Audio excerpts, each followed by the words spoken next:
Welcome to Valuification of Things, your one-stop podcast on the discussion of value, and especially business value. This is a forum where your host, Sree Sundaram, will be discussing topics on how to quantify value for practically any scenario. Along the way, we will have business leaders and subject matter experts describing their value journey. So sit back, relax, and enjoy this podcast episode. Hello, everyone.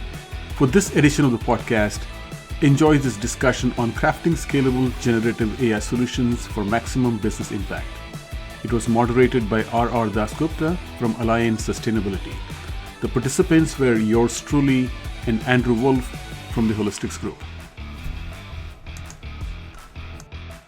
A very good evening to all of you. We are here with our maiden workshop on crafting scalable generative AI solution for maximum business impact. And today I have with me two stalwarts from the industry, Andrew Wolff and Sree Sundaram, who can hold their fort and have been there and done it. So I will just request each one of them to introduce themselves. Andrew, over to you. Why don't you make a short introduction of yourself? Thank you, RR. My name's Andrew Wolff. I am a longtime technologist and have worked in the industry, in a variety of industries. Most recently as a founder of the Holistyx Group. Before that, I was at Microsoft for almost 20 years in a variety of roles, both all customer facing, but focused on technology. And then throughout the years, the focus changed as Microsoft's model shifted to the cloud from selling seats and licenses. And as that happened, our role moved out towards the business to establish a much more strategic relationship with Microsoft's customers. Before that, and interestingly enough, Sree and I both worked at Siemens, actually reporting in the same group, although we didn't know each other at the time. So we've got a long history together. Thank you, RR. Sree? So thank you, Andrew. So as Andrew mentioned, we certainly were as part of Siemens there, although whenever I saw Andrew, I would turn the other way around. But my background, though, RR, is also similar to Andrew. I grew up as a technologist, right? Primarily in the application development space. Over time, as my career matured, got into technology strategy, business strategy, and then these days we are heavily invested and focused on the business value of things. Everything that we do, it's all about why do we do it, right? There has to be a business value, otherwise it doesn't make sense. Technology for technology's sake is good as a hobby, but as a business, you have to have the underlying financial foundation for us to go about doing that. So that's kind of my background, and that's my passion. And I like what you said. It cannot be a hobby. And I see here in this part of the country, sometimes it becomes a series of POCs which does not scale. Right. And it therefore does not create impact. And by the way, Sree, when did I meet you? It was the year 2013. And my first Tech Ready. And lo and behold, we were at the Seahawks Stadium. And you were sitting behind me and we chatted up. And okay, there was beer and other stuff flowing. And we got to know each other that time, okay? So that's many years back, actually. I remember that. So many years. I do. You remember that? Yes. So which is saying that, when you work with like-minded people like you folks, and I am one of the believers that ultimately it is the convergence of human ingenuity and the advanced technologies, and I don't want to call it AI at this point of time, because that can kind of roll off to a very different thing. So with that in view, Andrew, I'm turning to you to speak through or ask you about what are you seeing in two specific industries, which of course is scaling here in this part of the world but not really getting to the point of creating a lot of impact. And these two industries are manufacturing, number one. Number two is the hospitality industry. Mm-hmm.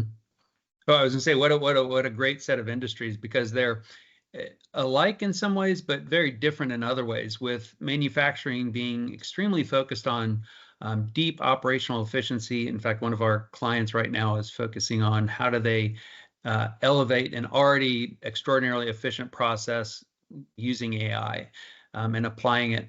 Whereas the hospitality industry is organized around delivering an experience to their clients and customers, which means that they look at things in a slightly different way. And at Holistyx, when we talk about digital transformation and change within an industry, we talk about it across those two dimensions, which is operational efficiency and the customer experience. So the selection of those two industries is perfect.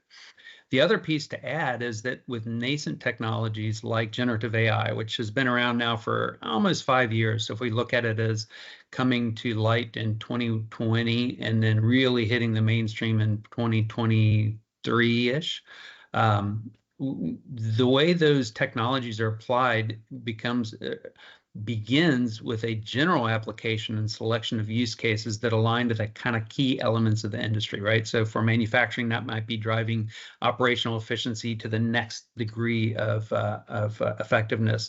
And for hospitality, that's what more can they do to extend and enhance that experience that their customers are having.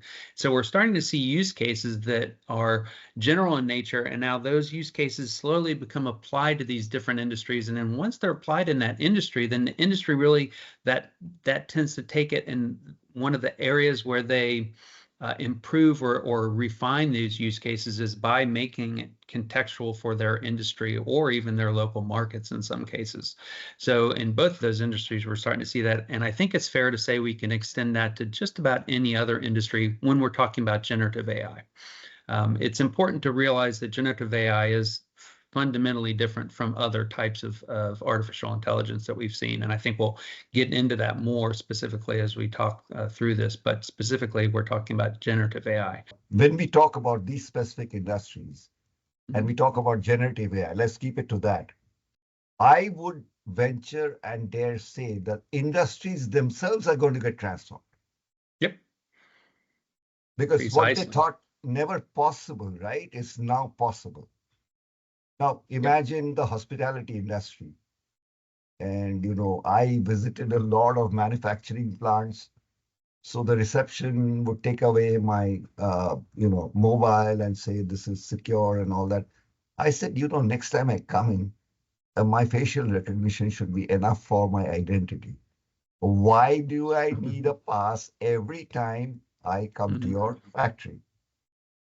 So I'm going off on 14th for a short break to a place called Nasik.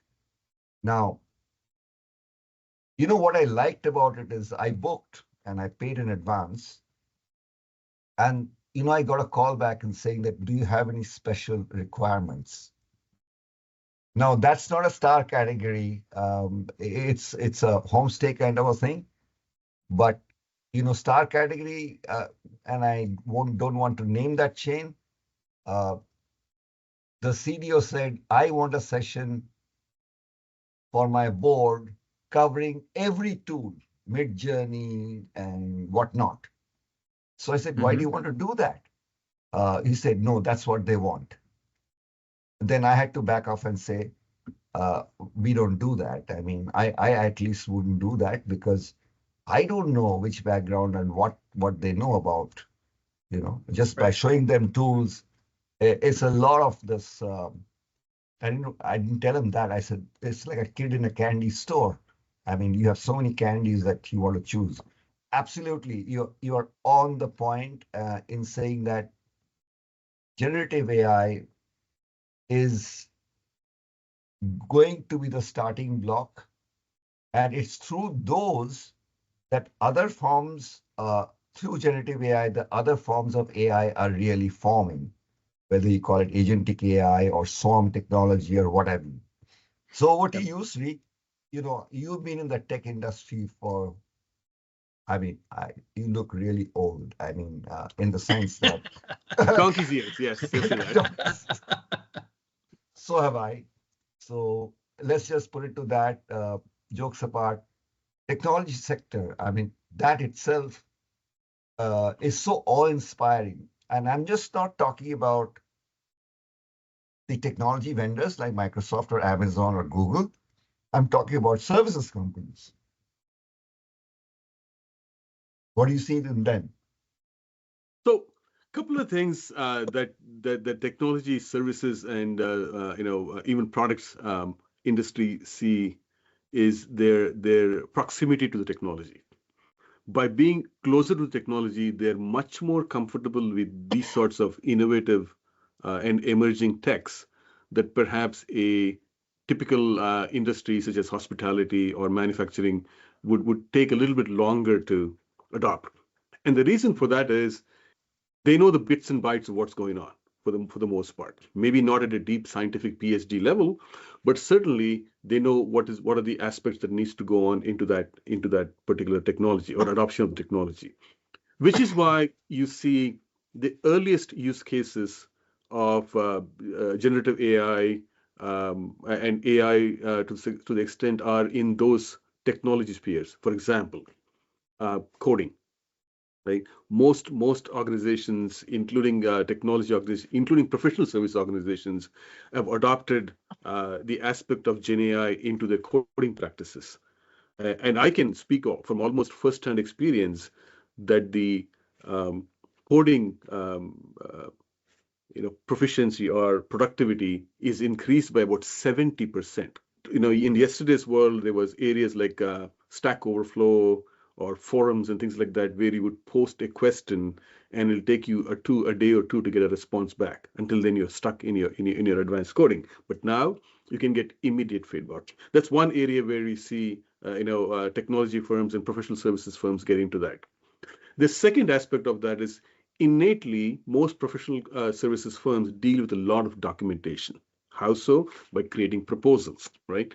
When you send technical specifications, when you write up documentation for the systems, so they deal with a lot of essentially wordy subjects that typically take a long time to do. Now, with technologies such as Gen AI, these are a matter of seconds, where you put in your code and then it comes up with a basic amount of documentation or documents, if you will, that can then be developed further on. So these are two use cases that I see almost right off the bat, and because of that, you see there's much more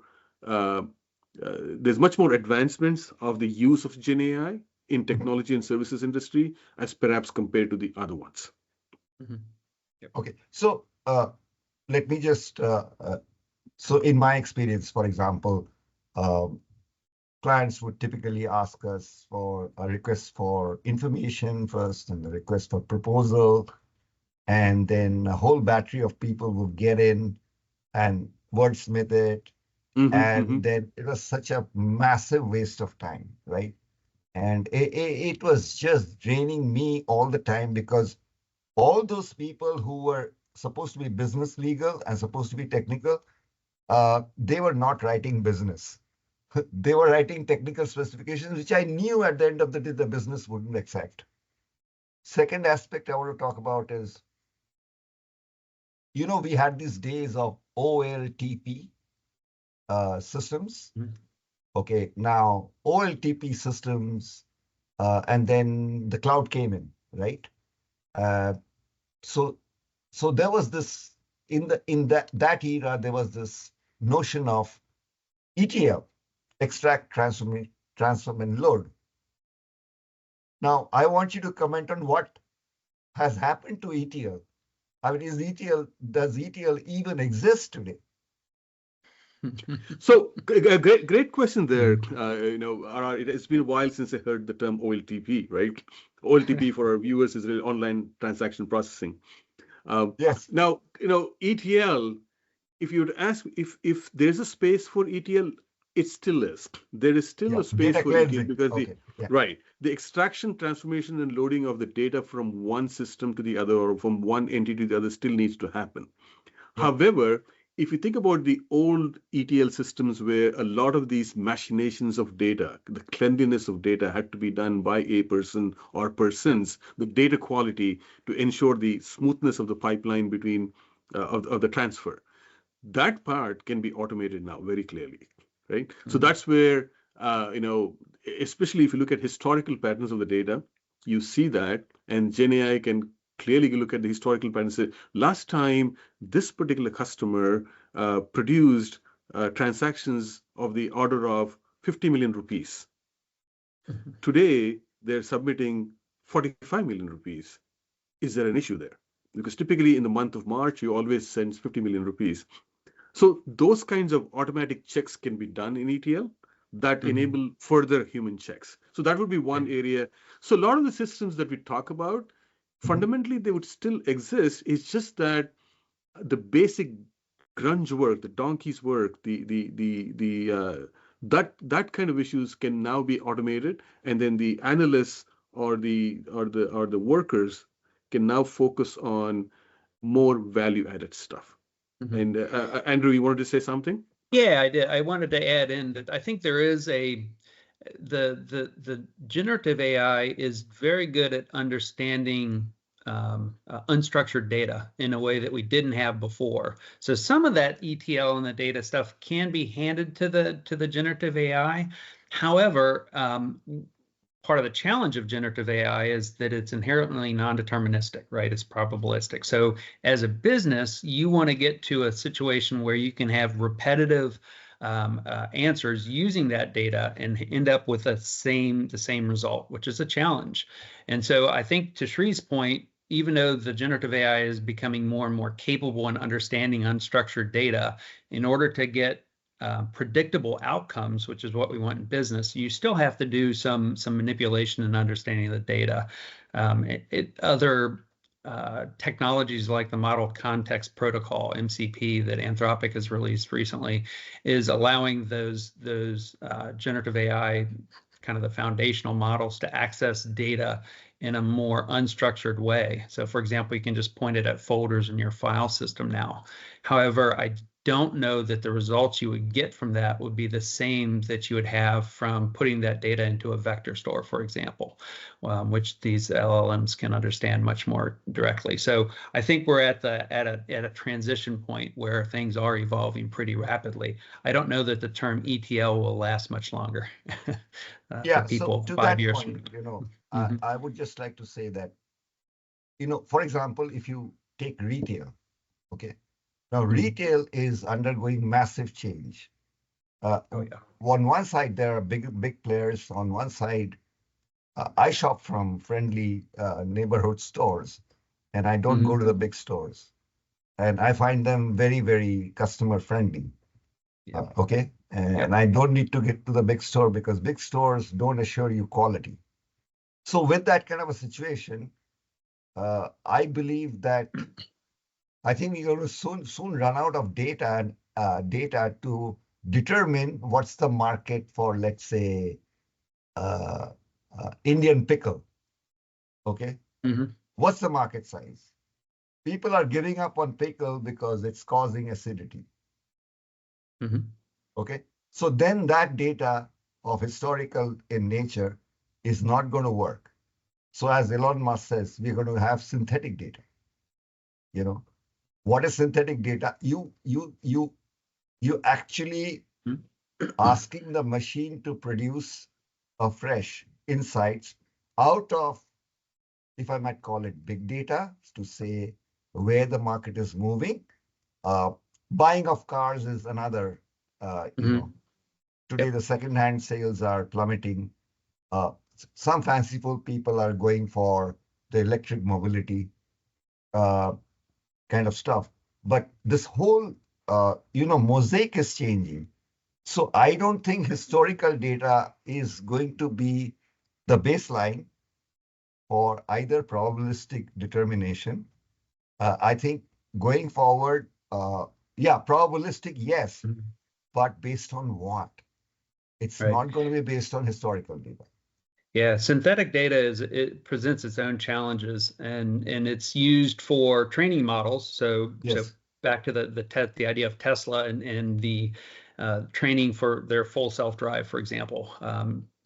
Yeah, they don't have millions of drivers out there recording their driving sessions. They create synthetic data to train the model about different events and things like that might happen while you're driving, so that the model understands it. There are two challenges with synthetic data, actually probably many more than two, So but one of probably them I is, used, probably I used a wrong term. All I'm saying is that markets are shifting. sure, Okay. sure. The But whole that is market true pie is for, shifting. but that is true, RR and Andrew, for almost anything that we do, Yes. even statistical analysis, right? Yes. The model is only good as your last few scenarios. Things evolve, right? Yep. Things evolve. So what was true, even set aside generative AI for a second, things evolve. And because what was true 100 years ago in terms of, longevity of health or people's cultures and behaviors is not true anymore, right? So just as humans evolve in our thinking, I suspect, not that I suspect, I believe these systems, the generative AI systems, the large language models will also evolve. Although one of the challenges with data of any type, synthetic or natural, is that the data contains a bias. And without realizing that, then your models and your AI will have a bias in it. And so being cognizant of intentionally training AI specifically, because now we have AI, one of the differences is generative AI is creative. It's not just a pattern matching application. Is that when it generates things, it will bring along those biases that exist in the data that it's trained with, whether it's natural or synthetic data. And being cognizant of that is critical, which is why we always talk about at the end, you trust but verify. So trust that the AI is doing what you've asked it to do, but verify that it's done it in a way that doesn't contain bias that would affect your end results.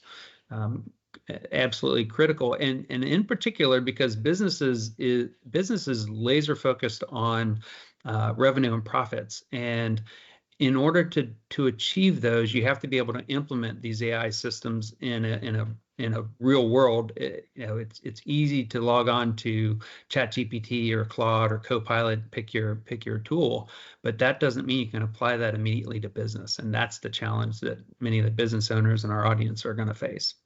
In the industries that you've been exposed to, let's talk about the technology sector. How are they determining the business impact or business value of what they're doing? It's just not revenue. It's more than that. It's market growth. It's market share. It's mind share. That ultimately resulting in more and more customers coming to these kind of technology services companies. So that's a great question there, RR.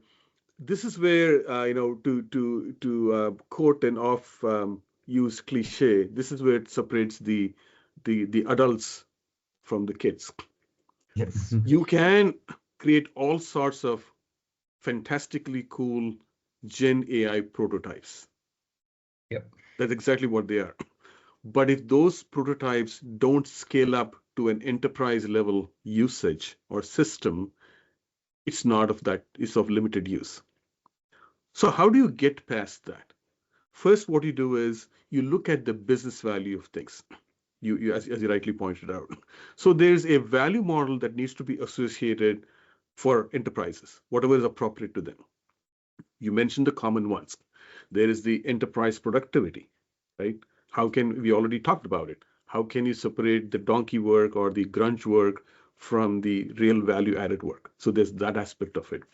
The second aspect of it is improving the overall productivity of a manufacturing plant, for example. Andrew talked about one of the customers improving they're already doing very well. This particular example that Andrew was talking about earlier, they're already doing very well. They're probably one of the leaders in the area, but they still want to do more because they want to stay ahead of the curve, right? So going back to business value, what are the typical levers, right? There is the operational efficiencies, Then there is the engagement of the people to do more with less that you talked about, right? There's always that case. Nobody wants to be working, 80 hours a week on a regular basis. That's quite not sustainable, right? The work-life balance has to be maintained. So Yes. people today don't talk about work-life balance as a business value, but indeed it is a business value. The more Yes. motivated employees are, the better they perform. Think about outshining your competitors. Think about how can you avoid risk and compliance issues through AI. Generative AI can look at things that say, this is not compliant with what you've done before, right? So these are all the areas that a typical business operates in. And if you can quantify that from a dollar perspective, but from a rupee perspective, to say, if I do this, I don't have to do that. And ultimately that comes into some sort of an ROI or an internal rate of return. If Yes. every organization were to take that diligence and develop that value model into what is in it for them. People talk about, oh yeah, there's something in it for me. But if you quantify that, that's where we have seen successes in our sphere of the world. RR is, when Andrew and I talk about it, when we do these business value analysis and bring it down to those dollars and cents, rupees and paise kind of thing, that's where the real value of generative AI is. Can I just add that this is a Sure. critical piece, particularly in a time with a technology like generative AI, where to Sree's earlier comment, you can create wonderful art of the possible concepts really, really rapidly. So asking what you can do with the technology is the wrong question. The question should be, what should you do as a business with the technology? And this value prioritization framework has to be in place. Otherwise, you're going to run around doing things that might be interesting, but ultimately never move the needle forward for your business, which is always measured in terms of rupees or dollars. So yeah, critical point. And Andrew, to that point, if you think about some of the stuff, there was a lot of buzz about big data about 10 years ago, right? Yep. Lots of buzz. Technology companies have actually invested in developing new technologies on that. But ultimately, it kind of leveled off. Why? Because people looked at big data was a panacea of things, but never really saw how can it really help my company. Big data works well for companies with big data, right? If you don't have big data, then you cannot do big data in a company. So that was kind of the thing that, so same thing with Gen AI and these kinds of emerging technologies. I'm not saying go with care. I'm saying just go in to see if there is value for your company. If there's value for your company, then absolutely do it. If there's no value for your company, then perhaps it is not the right technology for your industry or for your company. And I think the board will understand that language. Yes. Correct? Because if the company is not, it's like shareholders' returns, right? So if the company is not going to see value from things being done, ultimately it catches up, and the board will ultimately turn around and say, why are you doing this? It just looks very pretty on your annual report, but beyond that, what is it that you're doing? Right. Somebody's going to ask some tough questions at the end of the day. So business value of things makes a lot of sense, because otherwise it's just doing technology for the sake of doing it. Yes. And going nowhere with it. So as the old cliche statement goes, one more statement I heard was that if you don't know your destination, any road will take you there. Yes, exactly. You walk any road and it will take you there. You want to go to Mount Everest via, somewhere South India, you can still go. The patterns are going to change. What patterns were held earlier, they're going to morph and change because of the introduction of the new technologies. Yes.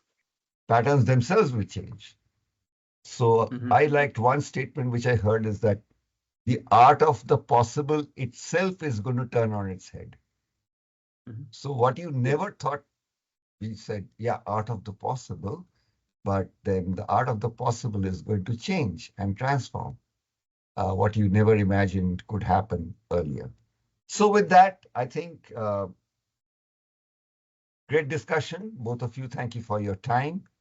And if I can just take a few takeaways from this, what we really summed up, if I can sum up this session, is saying that every industry is going to get transformed. There are cross-industry patterns which are possible, especially related to some of the business operations which are common, like marketing or finance or HR, and if you take themes like productivity or market leadership or all of those things, everything is possible, and more so in the age of what I would call the age of intelligence, generative AI becoming the solid pillar in that context.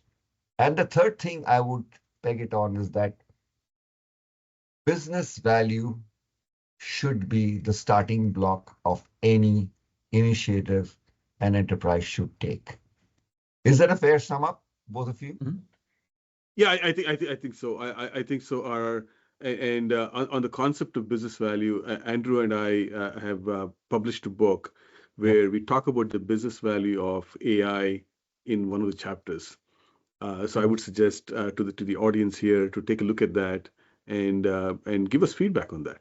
Final thought is that the pace of change in the industry now is so rapid, and for businesses to keep up with that is going to be critical, because AI is going to be a differentiator for many of those businesses, and not just at the enterprise level, but at the mid-market and the mom and pop level.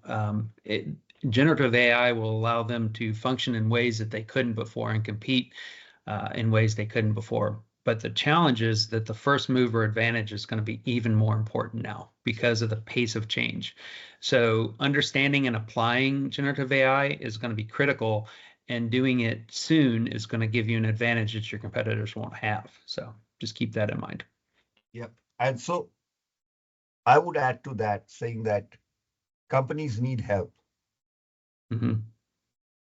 Yep. Because internally it becomes very difficult, and it's always great to have an outside in view, a little bit of a detached view of things, where we are looking at hard facts and figures and then saying, okay, if your industry trajectory is this, first mover advantage, to your point, what will really take you to that point of inflection or changing of orbits, if I may call it? How do you change your orbit to say that you're way ahead of competition? I mean, way ahead of where your competition is. So with that, thank you very much for your time. You can reach us you will see the slide where you can reach all of us, and do reach out to any of us. And this is the first of our workshops. We'll be coming back to you with more, with specific deep dives on industries, and then thematically productivity or market leadership, or for that matter, employee health and well-being. We had in the yesteryears the EHS, which is a very, very factory-oriented thing.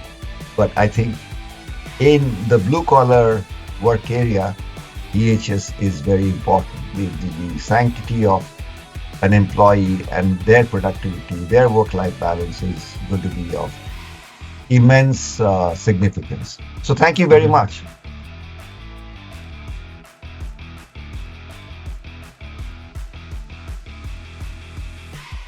Thank you for listening to this episode of Valuification of Things. I hope you enjoyed it and learned something new. If you did, please share this episode with your friends and family, and don't forget to leave a review. We're always looking for ways to improve and bring in the best content possible. If you want to be featured on this podcast, please drop us a line at podcast@valuification.com.